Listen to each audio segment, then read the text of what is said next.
സുമൻ സാറാണ്. നമ്മുടെ കീം എൻട്രൻസ് 2025 ഓരോ കുട്ടിയും ഉദ്ദേശിക്കുന്ന ഒരു റാങ്ക് കാണും. ഇപ്പം പലരും പല രീതിയിൽ കൂടെയാണ് എനിക്ക് ഇന്ന റാങ്ക് വേണമെന്ന് ചിന്തിക്കുന്നത്. ചിലവരെയും എനിക്കൊരു 5000 താഴെ വേണം, ചിലവരെങ്കിൽ ഒരു 10,000 മതി, ചിലവരും ഒരു 20,000 മതി എന്നുള്ള പല രീതിക്കുള്ള ഒരു കണക്കുകൂട്ടലുകളുണ്ട്. ഇതൊക്കെ എങ്ങനെ നമ്മൾ നേടിയെടുക്കും എന്നുള്ളതാണ് നമ്മുടെ ഇന്നത്തെ വീഡിയോയിൽ പറയാൻ പോകുന്നത്. നമ്മുടെ എൻട്രൻസിന്റെ ക്വസ്റ്റ്യൻസുകൾ എല്ലാവർക്കും അറിയാം, ഇത് ഇത്തിരി ടഫായിട്ടുള്ളതാണ്. നമ്മൾ സാധാരണ സ്കൂളിലെ എക്സാം എഴുതാൻ പോകുന്ന പോലെ പഠിച്ചുകൊണ്ട് പോയാൽ പറ്റത്തില്ലെന്നറിയാം. പക്ഷെ ഇതൊക്കെ ഇത്രയും സമയത്തിനുള്ളിൽ, പലർക്കും സമയമാണ് പ്രശ്നം, ഈ സമയത്തിനുള്ളിൽ ഇതെല്ലാം പഠിച്ച് തീർക്കാൻ പറ്റുമോ?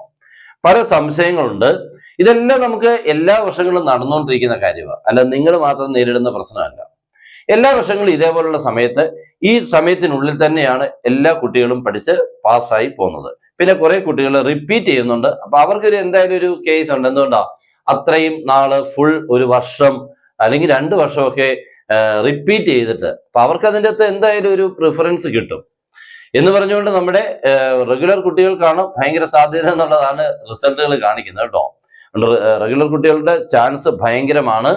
അപ്പൊ ഇതൊക്കെ എങ്ങനെ നേടിയെടുക്കാം എന്നുള്ളതാണ്. നമ്മളിത് പഠിക്കുമ്പോൾ വാരി വലിച്ച് പഠിക്കുക എന്നുള്ളതല്ല ലക്ഷ്യം വെക്കേണ്ടത്. നമുക്ക് ഈ എക്സാമിന് വരുന്ന ടോപ്പിക്സുകളും അതിന് സാധ്യമാവുന്ന ചോദ്യങ്ങളെ തെരഞ്ഞു പിടിച്ച് നന്നായിട്ട് വർക്കൗട്ട് ചെയ്യുക. നമ്മുടെ എക്സാമിന് വരുന്ന ചോദ്യങ്ങൾ എന്ന് പറയുമ്പോൾ ടെക്സ്റ്റ് ബുക്കിൽ നിന്ന് ഏകദേശം എന്തായാലും നമ്മുടെ കീം എൻട്രൻസ് ആവുമ്പോൾ നാഷണൽ ലെവലല്ല, നമ്മുടെ കുട്ടികൾക്ക് വേണ്ടി തയ്യാറാക്കുന്ന ചോദ്യങ്ങളാണ്. അപ്പൊ അതിനനുസരിച്ച് അവർക്കും അറിയാം നമ്മുടെ കുട്ടികളുടെ ആ റേഞ്ച്, ഇല്ലെങ്കിൽ പഠിപ്പിച്ചേക്കുന്ന കാര്യങ്ങൾ, ഇതെല്ലാം വെച്ചുകൊണ്ട് തയ്യാറാക്കിയതായതുകൊണ്ട് എന്തായാലും നിങ്ങൾക്ക് ചെയ്യാൻ പറ്റണം എന്നുള്ളൊരു ഉദ്ദേശമുണ്ട്. അതുകൊണ്ട് നിങ്ങൾക്ക് അത് ചെയ്തെടുക്കാനും പറ്റും. അപ്പൊ നിങ്ങൾ ചെയ്യേണ്ട ഇത്രയേ ഉള്ളൂ, ടെക്സ്റ്റ് ബുക്കിൽ നിന്ന് ഏകദേശം ഒരു 20% ക്വസ്റ്റൻസുകൾ എന്തായാലും ഉണ്ടാവും. അപ്പൊ നിങ്ങളായിരിക്കും ബാക്കിയൊക്കെ എവിടുന്നാണ് അല്ലേ? കറക്റ്റ് ആണ്. നമ്മുടെ ടെക്സ്റ്റ് ബുക്കിൽ നിന്ന് അതിൽ കൂടുതലൊന്നും ചോദിക്കാൻ പറ്റത്തില്ല, കാരണം ഡയറക്റ്റ് അതേപോലെ.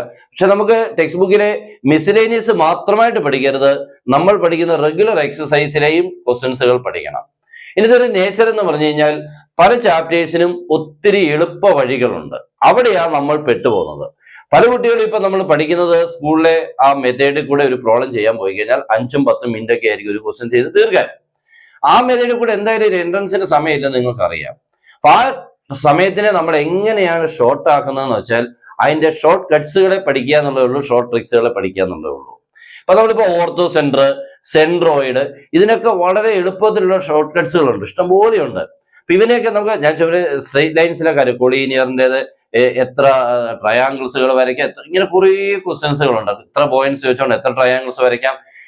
ഇതൊന്നും നമ്മുടെ എക്സാമിന് അങ്ങനെ സാധാരണ വരുന്നതല്ല, പക്ഷെ എൻട്രൻസിന് വരും. അപ്പൊ എൻട്രൻസിന് വരുന്ന ചോദ്യങ്ങൾ എന്ന് പറഞ്ഞു കഴിഞ്ഞാൽ നമ്മൾ പഠിച്ചിട്ടുള്ള കാര്യങ്ങളെ വെച്ചോണ്ട്, കാര്യങ്ങൾ ഞാൻ പറഞ്ഞത് ഇക്വേഷൻ അല്ല, ഓക്കെ, കാര്യങ്ങളെ വെച്ചുകൊണ്ടുള്ള പുതിയ ചോദ്യങ്ങൾ, അത് ചെറിയ ചെറിയ പുതിയ ഇക്വേഷൻസ് കാണും, അത് പഠിച്ചേ മതിയാവും. അല്ലാതെ നമ്മൾ +2 അല്ലെങ്കിൽ +1 പഠിച്ച അത്രയും ഫോർമുലാസ് കൊണ്ടുകൊണ്ട് ഒരിക്കലും നമുക്ക് എൻട്രൻസിന്റെ ഫുൾ ക്വസ്റ്റൻസുകൾ കറക്റ്റായിട്ട് നമുക്ക് അറ്റൻഡ് ചെയ്യാൻ പറ്റില്ല. നിങ്ങൾ എപ്പോഴും ചെയ്യേണ്ടത് അറിയാൻ വയ്യാത്ത ചോദ്യങ്ങൾ കൂടുതലും ഒഴിവാക്കാൻ ശ്രമിക്കുക. അല്ലാതെ അതിനെ അറ്റൻഡ് ചെയ്ത് പോവാന്ന് പറഞ്ഞാൽ അതൊരു റിസ്ക് ആണ്. നിങ്ങൾക്കിപ്പോ തരുന്ന ക്വസ്റ്റൻസുകളിൽ നിങ്ങൾക്കിപ്പോ ഒരു 10 നമ്മളൊന്ന് നോക്കി കഴിയുമ്പോൾ അതിനകത്തൊരു 4 അറിയാൻ വയ്യ, വിട്ടേക്കണം. ഫസ്റ്റ് ടൈം അങ്ങ് വിട്ടേക്കണം. ബാക്കി 6 അറിയാമെങ്കിൽ 6 അറ്റൻഡ് ചെയ്യാൻ 4 വിട്ടേക്കണം. അല്ല 4 അറിയാൻ വയ്യാത്ത 4 അറിയാവുന്ന 6 കൂടി എഴുതുമ്പോഴത്തേക്ക് ആകെ പ്രശ്നവും, നിങ്ങൾക്ക് നെഗറ്റീവ് മാർക്സ് വരാൻ സാധ്യതയാണ്. അതുകൊണ്ട് കാരണം ഒന്നാമതേ കീമിന്റെ ഓപ്ഷൻസ് 5 വെളിയിലെല്ലാം 4 ഓപ്ഷൻസേ ഉള്ളൂ, ഇവിടെ 5 ഓപ്ഷൻസ് ആവും. ഓപ്ഷൻ ഒരെണ്ണം കൂടുതലാണ്. ഈ ഓപ്ഷൻ ഒരെണ്ണം കൂടുക എന്ന് പറഞ്ഞാൽ നമ്മുടെ പെർസെൻറ്റേജ് അങ്ങ് കുറയുവാണ് ശരിയാവുന്നത്. അറിയാൻ വയ്യാത്തൊരു ക്വസ്റ്റ്യൻ ആൻസർ ചെയ്യുമ്പോൾ നമ്മുടെ സാധ്യത വളരെ കുറയും. അതുകൊണ്ട് ഉറപ്പായിട്ടും കീമിന്റെ കാര്യം എഴുതുമ്പോൾ ഇന്ത്യയെ പോലെ അല്ല. ഇന്ത്യയുടെ എന്ന് പറയുമ്പോൾ 4 ഓപ്ഷനേ ഉള്ളൂ. ജെയ്ക്കാണെങ്കിൽ 4 ഓപ്ഷൻ ഉണ്ട്, ABCD. പക്ഷെ ഇവിടെ എന്ന് പറയുന്നത് ABCDE ഉണ്ട്, ഓക്കെ. അപ്പൊ അതുകൊണ്ട് തന്നെ നമുക്ക് ആൻസറിനെ ഗസ് ചെയ്ത് കറക്റ്റ് ആക്കാൻ അത്ര ഈസി അല്ല. പിന്നെ രണ്ടാമത്തെ കാര്യം എന്ന് പറഞ്ഞാൽ കാൽക്കുലസ് നന്നായിട്ട് പഠിക്കണം. കാൽക്കുലസ് എന്ന് പറഞ്ഞാൽ വളരെ ഇമ്പോർട്ടൻ്റ് ആയിട്ടുള്ള എൻട്രൻസിന്റെ ടോപ്പിക്കാണ്. അപ്പൊ അതിനുള്ളിൽ നിങ്ങൾ സാധാരണ ചെയ്യുന്ന പോലെ ചെയ്യുന്ന മെത്തേഡിൽ കൂടെ അല്ല ക്വസ്റ്റൻസുകൾ കൂടുതലും ചെയ്യേണ്ടത്. അതിനെല്ലാം ഷോർട്ട് കട്ട്സ് ഉണ്ട്. മിക്ക ക്വസ്റ്റൻസുകൾക്കും ഷോർട്ട് കട്ട് ഉണ്ട്. പ്രത്യേകിച്ച് ഇന്റഗ്രേഷൻ, നമ്മൾ എപ്പോഴും പേടിപ്പെടുത്തുന്ന ഇന്റഗ്രേഷന് ഇഷ്ടംപോലെ ടൈപ്പ് ഓഫ് ക്വസ്റ്റൻസ് ഉണ്ട്. അതാണ് നിങ്ങൾ ശ്രദ്ധിക്കേണ്ടത്. ഒരു ടൈപ്പ് ഇങ്ങനെ ഒരു ക്വസ്റ്റൻ വന്നാൽ ഇങ്ങനെ ആൻസർ എഴുതാം, അങ്ങനെ ഒരു ക്വസ്റ്റൻ വന്നാൽ അങ്ങനെ ഓരോ ക്വസ്റ്റ്യൻ ടൈപ്പിന്റെ ഷോർട്ട് കട്ട്സ് പഠിക്കണം. അപ്പൊ അങ്ങനെ വരുമ്പോൾ ഇന്റഗ്രേഷൻ നമുക്ക് വളരെ ഈസി ആവും. അതുപോലെ ഡിഫറൻസിയേഷനിലൊക്കെ ഇഷ്ടംപോലെ ഷോർട്ട് കട്ട്സുകളാണ്. നമ്മൾ പഠിച്ചിട്ടില്ലാത്ത ക്വസ്റ്റ്യൻസുകളൊക്കെ ഉണ്ടാവും. പക്ഷെ അതൊക്കെ നമുക്ക് ചെയ്തെടുക്കാൻ പറ്റുന്ന രീതിയിൽ കൂടെ നമ്മൾ എന്തായാലും വർക്ക്ഔട്ട് ചെയ്യണം. എല്ലാ ഷോർട്ട് കട്ട്സ് കൂടെ അല്ല, ഷോർട്ട് കട്ട്സ് ഇഷ്ടംപോലെ ഉണ്ട്. ഇപ്പൊ ഇംപ്ലിസിറ്റ് ഫംഗ്ഷൻസ് നമുക്ക് വലിയൊരു ക്വസ്റ്റ്യൻ വരും. നമ്മൾ സാധാരണ രീതിയിൽ കൂടെ ചെയ്ത് കഴിഞ്ഞാൽ അതൊക്കെ ഒരു 5 മിനിറ്റൊക്കെ എടുക്കും. പക്ഷെ അത് ഒറ്റ മിനിറ്റിനുള്ളിൽ തീർക്കാൻ പറ്റുന്ന രീതിക്കുള്ള മെത്തേഡ് ഉണ്ട്. ഞാൻ ഒരു എക്സാമ്പിൾ പറഞ്ഞതേ. അങ്ങനെ കുറേ ക്വസ്റ്റ്യൻസുകളുടെ കളക്ഷൻ നമ്മൾ ഷോർട്ട് കട്ട്സ് കൂടെ തന്നെ പഠിച്ചു വെക്കണം. അങ്ങനെ ഷോർട്ട് കട്ട്സ് കൂടെ പഠിച്ചു വെക്കുന്ന എക്സാമിന് എൻട്രൻസിന് വരുന്ന ക്വസ്റ്റ്യൻസുകളെല്ലാം പഠിച്ചു വെച്ചാൽ നിങ്ങൾക്ക് അവിടുന്ന് തന്നെ നല്ലൊരു വിഭാഗം മാർക്ക് ഉറപ്പായിട്ട് കിട്ടിയിരിക്കും. പിന്നെ നിങ്ങൾക്ക് ഇപ്പൊ സ്റ്റാറ്റിസ്റ്റിക്സ് നമ്മൾ എന്തോ പഠിക്കേണ്ടെന്ന് പോലും നമുക്കറിയില്ല അല്ലേ? സ്റ്റാറ്റിസ്റ്റിക്സ് എന്ത് പഠിക്കണം, അതിന്റെ ക്വസ്റ്റ്യൻസുകളൊക്കെ ഉണ്ട്. വളരെ ഈസി ആയിട്ട് ചെയ്യേണ്ട, വളരെ സിമ്പിൾ മെത്തേഡ് കൂടെ ചെയ്യുന്ന ഒത്തിരി ക്വസ്റ്റ്യൻസുകളുണ്ട്. പക്ഷെ ആരും അത് പഠിക്കാറ് പോലും ഇല്ല, പക്ഷെ എൻട്രൻസിന് വരും. Okay, next probability. ഇങ്ങനെയുള്ള കുറെ ചാപ്റ്റേഴ്സുകൾ നമ്മൾ വിട്ടായിരിക്കും പഠിക്കുന്നത്. പക്ഷെ അവിടെ നിന്നൊക്കെ പ്രയോജനം ചെയ്യും, വളരെ ഈസി ആയിട്ട് മാർക്ക് കിട്ടുന്ന കുറെ ക്വസ്റ്റ്യൻസുകളുണ്ട്. നമ്മളെപ്പോഴും പഠിക്കുന്ന മെട്രിസസ്, ഡിറ്റർമിൻസ്, വെക്ടേഴ്സ്, പിന്നെ ഈ കാൽക്കുലസ്, ലിമിറ്റ്സ്, ഡെറിവേറ്റീവ്സ്, ഇന്റഗ്രേഷൻ, അങ്ങനെ കുറച്ച് പഠിച്ചിട്ട് പിന്നെ ഇതിനെ റിപ്പീറ്റ് ചെയ്ത് പഠിക്കും. പുതിയൊരു ചാപ്റ്ററിലോട്ട് പോകത്തില്ല. ഇപ്പൊ റിലേഷൻസ് ആൻഡ് ഫംഗ്ഷൻസ്, അതിനുള്ളിലെ ഡൊമൈൻ റേഞ്ചും മാത്രം പഠിച്ചിട്ട് കാര്യമില്ല. വേറെ ഒത്തിരി ക്വസ്റ്റ്യൻസുകളുണ്ട്. ഡൊമൈൻ റേഞ്ച് എന്നൊക്കെ പറഞ്ഞാൽ അതിനുള്ളിൽ ഒരു ടോപ്പിക് എത്രയേ ഉള്ളൂ. അപ്പൊ നിങ്ങൾ പഠിക്കാത്ത കുറെ ടോപ്പിക്സുകൾ ഉണ്ടോ എന്നുള്ള കാര്യം നിങ്ങൾ പ്രത്യേകം ശ്രദ്ധിക്കണം. ശരിയല്ലേ? പല ചാപ്റ്ററുകളും നിങ്ങൾ മിസ്സിംഗ് ആണ്. ചില ചാപ്റ്റർ തൊടുപോലും ഇല്ല. ചില ചാപ്റ്ററിലെ ചില ടോപ്പിക്സുകൾ മാത്രമേ പഠിക്കുള്ളൂ. അങ്ങനെ പഠിക്കുമ്പോൾ തന്നെ നിങ്ങൾക്ക് തന്നെ മനസ്സിലാക്കണം, അയ്യോ എന്തുമാത്രം മിസ്സിംഗ് ആണ്. അതല്ലേ എക്സാമിന് വരും. അപ്പൊ അവിടെയൊക്കെ വെച്ചാൽ നിങ്ങൾക്ക് എന്ത് ചെയ്യാൻ പറ്റും? ഒന്നും ചെയ്യാൻ പറ്റില്ല. ഒന്നുകിൽ ഗസ് ചെയ്ത് അങ്ങ് ആൻസർ എഴുതും, അല്ലെങ്കിൽ അങ്ങനെയൊക്കെ അതേ പറ്റുള്ളൂ. അപ്പൊ എന്തായാലും നിങ്ങൾ പഠിക്കുമ്പോൾ നന്നായിട്ട് കാര്യങ്ങൾ ഇപ്പൊ +2 പഠിച്ചുകൊണ്ടിരിക്കുന്ന പല കുട്ടികളുണ്ട്. നന്നായിട്ട് പഠിച്ചേക്കണം. ഇനിയുള്ള സമയം നിങ്ങൾ നന്നായിട്ട് +2 വേണ്ടി പഠിക്കുക. ആ +2 വേണ്ടി പഠിക്കുന്ന ആ പ്രയോജനം നിങ്ങൾക്ക് എൻട്രൻസിൽ കിട്ടിയിരിക്കും. നന്നായിട്ട് വർക്കൗട്ട് ചെയ്യാൻ തയ്യാറാവണം. ടൈം ഒരു പ്രശ്നം അല്ല എന്നുള്ളത് ഉറപ്പിക്കണം. ഏത് സമയത്തും പഠിക്കാൻ നിങ്ങൾ തയ്യാറായിരിക്കണം. അല്ലാതെ ഞാൻ നേരത്തെ കയറി കിടന്ന് ഉറങ്ങുന്ന എന്റെ ശീലം അങ്ങനെയാണ്, ഞാൻ ഈ സമയത്തിനുള്ളിൽ, അതൊന്നും നമുക്കൊരു എൻട്രൻസിന് പറ്റില്ല.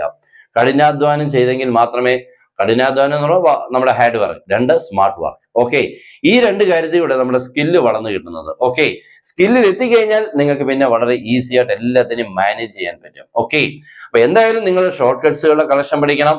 രണ്ടാമത്, എക്സാമിന് വരുന്ന ട്രെൻഡിലുള്ള കുറെ ക്വസ്റ്റ്യൻസുകളുണ്ട്. എല്ലാ വർഷവും ഇന്നടത്തുനിന്ന് ചോദിക്കും. അങ്ങനെയുള്ള ക്വസ്റ്റ്യൻസുകളെ പഠിക്കണം. ഇങ്ങനെ കുറെ കാര്യങ്ങൾ ശ്രദ്ധിച്ച് പഠിച്ചു കഴിഞ്ഞാൽ ഉറപ്പായിട്ട് നിങ്ങൾക്ക് എൻട്രൻസിൽ നേടിയെടുക്കാം. എന്തായാലും നിങ്ങൾ മിസ്ലേനിയസ് ക്വസ്റ്റ്യൻസുകൾ എല്ലാം നോക്കണമെന്നല്ല, എൻട്രൻസിന് വരാൻ സാധ്യതയുള്ള ക്വസ്റ്റ്യൻസ് ഉണ്ട്. എല്ലാ ക്വസ്റ്റ്യൻസും എൻട്രൻസിന് വരാൻ പറ്റില്ല. കാരണം നമുക്ക് ഷോർട്ട് കട്ട്സോ ഇല്ലെങ്കിൽ ലോജിക്കലായിട്ട് ചെയ്യാൻ പറ്റാത്ത ചോദ്യങ്ങളുണ്ട്. അതൊന്നും എൻട്രൻസിന് വരില്ല. എക്സാമിന് വലിയൊരു ക്വസ്റ്റ്യൻ കാണുമ്പോൾ എന്തായാലും അവരൊരു കണക്കൂട്ടലുണ്ട്, ഇത് ഇങ്ങനെ ചെയ്യാൻ പറ്റും ഇത്ര സമയത്തിനുള്ളിൽ, അന്നേരം ചോദിക്കുള്ളൂ. അല്ലാതെ ഒരു വലിയൊരു ചോദ്യം നമുക്ക് വേറെ ഒരു മെത്തേഡും ഇല്ല, ചെയ്തിട്ട് 5 മിനിറ്റ് കഴിയുമ്പോഴേ കിട്ടുള്ളൂ. അത് അങ്ങനെ അത്ര ടഫ് ക്വസ്റ്റ്യൻ അത് ഒരിക്കലും ചോദിച്ചിട്ട് കാര്യമില്ല. അങ്ങനെ ഒരു കുട്ടിക്ക് ഒരു ക്വസ്റ്റ്യൻ കൊടുത്തു കഴിഞ്ഞാൽ ആർക്കും ചെയ്യാൻ പറ്റില്ല. അപ്പൊ എന്തായാലും ഒരു ഉദ്ദേശത്തോടു കൂടിയുള്ള ക്വസ്റ്റ്യൻ ആയിരിക്കും. ഒന്നുകിൽ അത് എളുപ്പം ചെയ്യാൻ പറ്റുന്ന എന്തെങ്കിലും കാര്യങ്ങൾ കാണും, അല്ലെങ്കിൽ ചെയ്തെടുത്താൽ തന്നെ ഇത്ര സമയത്തിനുള്ളിൽ തീർക്കാൻ പറ്റുന്നതായിരിക്കും. ഇങ്ങനെയുള്ള പല കണക്കൂട്ടുള്ള ക്വസ്റ്റ്യൻസുകളെ എക്സാമിന് വരുള്ളൂ. ഓക്കെ, അപ്പൊ അങ്ങനെ നിങ്ങൾ പഠിച്ചു കഴിഞ്ഞാൽ ഉറപ്പായിട്ടും ഇതിനെ നിങ്ങൾക്ക് നിങ്ങൾ ഉദ്ദേശിക്കുന്ന റാങ്ക് എന്ന് പറഞ്ഞാൽ ഓരോരുത്തരും വർക്ക് ചെയ്യുന്നതിനനുസരിച്ച് ഇതിന്റെ റാങ്ക് കൂടിക്കൊണ്ടിരിക്കും. ഓക്കെ, ഏകദേശം ഒരു 400 മാർക്ക് 600 കിട്ടിയാൽ നിങ്ങൾ രക്ഷപ്പെട്ടു. നിങ്ങൾ ഏകദേശം 4000-നും 5000-നും ഇടയ്ക്കുള്ള റാങ്ക് കിട്ടിയിരിക്കും. ഓക്കെ, ഞാൻ പറയുന്നത് 400 ഒരു നല്ലൊരു പെർസെന്റേജ്, 3-ൽ 2 എന്നുള്ള രീതിയിൽ കൂടെ കേട്ടോ. 2/3 അതാണ് ഉദ്ദേശം. 3-ൽ 2 ഭാഗം മാർക്ക് വാങ്ങിച്ചാൽ നിങ്ങൾക്ക് ഏകദേശം 4000-നും 5000-നും ഇടയ്ക്കുള്ള ഒരു റാങ്ക് കിട്ടും. അതിനെക്കുറിച്ചുള്ള കാര്യങ്ങളെല്ലാം വരും കേട്ടോ. നിങ്ങൾ എത്രയൊക്കെ റാങ്ക് കിട്ടിയാലാണ്, എത്ര മാർക്ക് കിട്ടിയാൽ എത്ര റാങ്ക് കിട്ടും, ഏതൊക്കെ ടോപ്പിക്, ഇതെല്ലാം ഇങ്ങനെ പതുക്കെ നമ്മുടെ വീഡിയോ ചാനലിൽ കൂടെ ഉറപ്പായിട്ടും തരുന്നിരിക്കും. എല്ലാവരും നമ്മുടെ ചാനൽ ഫോളോ ചെയ്യാം. ഓക്കെ, പിന്നെ നമ്മുടെ ക്ലാസ് ഉണ്ട്, ജോയിൻ ചെയ്യാം. മാത്സിനൊക്കെ അടിപൊളിയായിട്ട് പഠിക്കാം. നന്നായിട്ട് നിങ്ങൾക്ക് വേണ്ട ഫുൾ മെറ്റീരിയൽസും ക്ലാസ്സും എന്നുള്ളതാണ്. മറ്റുള്ള ഫിസിക്സ് കെമിസ്ട്രി അതിന്റെ കൂടെ ഉണ്ടാവും. ഓക്കെ, അപ്പൊ എല്ലാവരും നമ്മുടെ ക്ലാസ്സുകളൊക്കെ കാണുക. മാക്സിമം ഒന്ന് എഴുതിയെടുക്കുക കേട്ടോ. കാരണം നമ്മൾ കാണുന്ന കാര്യങ്ങൾ അങ്ങ് മറന്നുപോകും. അതുകൊണ്ട് എഴുതിയെടുത്ത് വെച്ചാൽ ഇടയ്ക്കിടയ്ക്ക് നോക്കുകയും ചെയ്യാം. ഓക്കെ, അപ്പൊ ഇന്നത്തെ ഈ ചെറിയ ക്ലാസ് കംപ്ലീറ്റ് ചെയ്യാണ്. എല്ലാവർക്കും ബെസ്റ്റ് വിഷസ്. Good bye.